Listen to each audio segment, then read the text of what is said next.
वामाक्षी से brokerage reports जानते हैं। वामाक्षी, हर रोज हम देखते हैं Q2 बिजनेस अपडेट्स के साथ साथ ब्रोकरेज रिपोर्ट्स भी उन्हीं स्टॉक्स पर आती हैं। टाइटन से शुरुआत करेंगे आप। Good morning. गुड मॉर्निंग जी, बिल्कुल शुरुआत करते हैं टाइटन से। जेपी मॉर्गन की तरफ से राय आ रही है, उन्होंने ओवरवेट की राय बरकरार रखी, लक्ष्य रखा 2800 प्रति शेयर का। उनका रेवेन्यू परफॉर्मेंस काफ़ी मजबूत रहा है और ज्वेलरी सेगमेंट ये परफॉर्मेंस को लीड करता हुआ नजर आया है। ये जो हेल्दी मोमेंटम दिखा है रेवेन्यू में वो जारी रहेगा और इसी के चलते शेयर के परफॉर्मेंस में भी सुधार आएगा।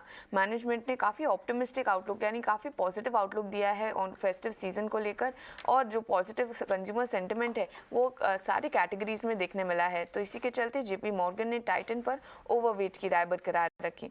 अब फोकस करते हैं मारुति पर। गोल्डमैन सैक्स की तरफ से राय आ रही है, उन्होंने कवरेज शुरू किया है मारुति पर खरीदारी की राय के साथ। लक्ष्य रखा है 10,500 प्रति शेयर का और करंट लेवल से देखें तो ये करीब 21% का अपसाइड नजर आ रहा है। नए लॉन्चेस से कंपनी को फायदा हो सकता है और मार्जिन मारुति की जो मार्जिन है वो बेनिफिट हो सकती है गिरते रॉ मटेरियल प्राइसेस के चलते।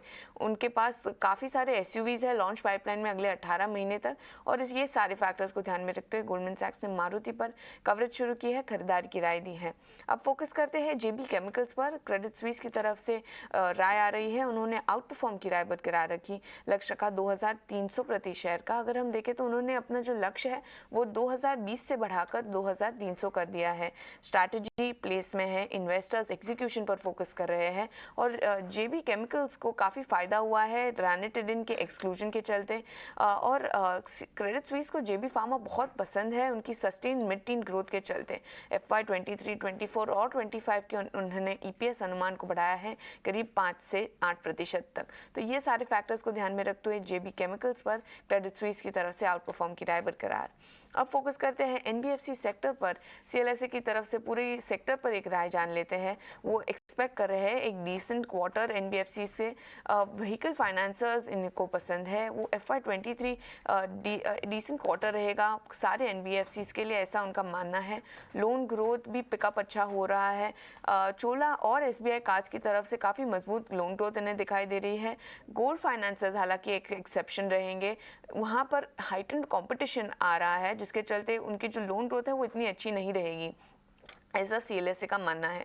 NIM expansion housing finance company और गोल्ड फाइनेंसर्स के लिए जारी रहेंगे और असेट क्वालिटी का परफॉर्मेंस सारे प्लेयर्स के अक्रॉस काफ़ी अच्छा रहेगा, ऐसा CLSA का मानना है।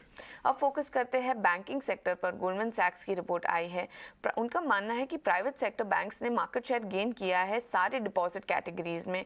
NBFCs ने डिक्लाइन देखा है फंडिंग कॉस्ट में 170 बेसिस पॉइंट्स का, तो ये एक पॉजिटिव है।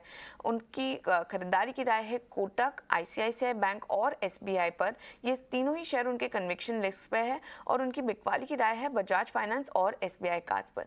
तो ये थे सारे ब्रोकरेजेस जो आपको आपके रेडार पर रखने चाहिए आज के ट्रेडिंग सेशन के लिए। एब्सोल्युटली वामाक्षी, शुक्रिया ये सारे ब्रोकरेज रिपोर्ट्स हमें बताने के लिए। तो टाइटन पर तो फोकस रहेगा, केमिकल प्लेस पर भी खास तौर से नजर रखनी होगी, साथ ही NBFCs और साथ ही बैंक्स एंड फाइनेंशियल्स पर अब रिपोर्ट्स आना शुरू हुई हैं। लगातार बैंक्स एंड फाइनेंशियल्स रेडार पर भी हैं, चाहे फिर हमारे फंडामेंटल एक्सपर्ट्स हो या टेक्निकल एक्सपर्ट्स और ब्रोकरेजेस के भी पॉजिटिव रेडार पर बैंक्स और फाइनेंस स्टॉक्स। आइए कमोडिटी मार्केट्स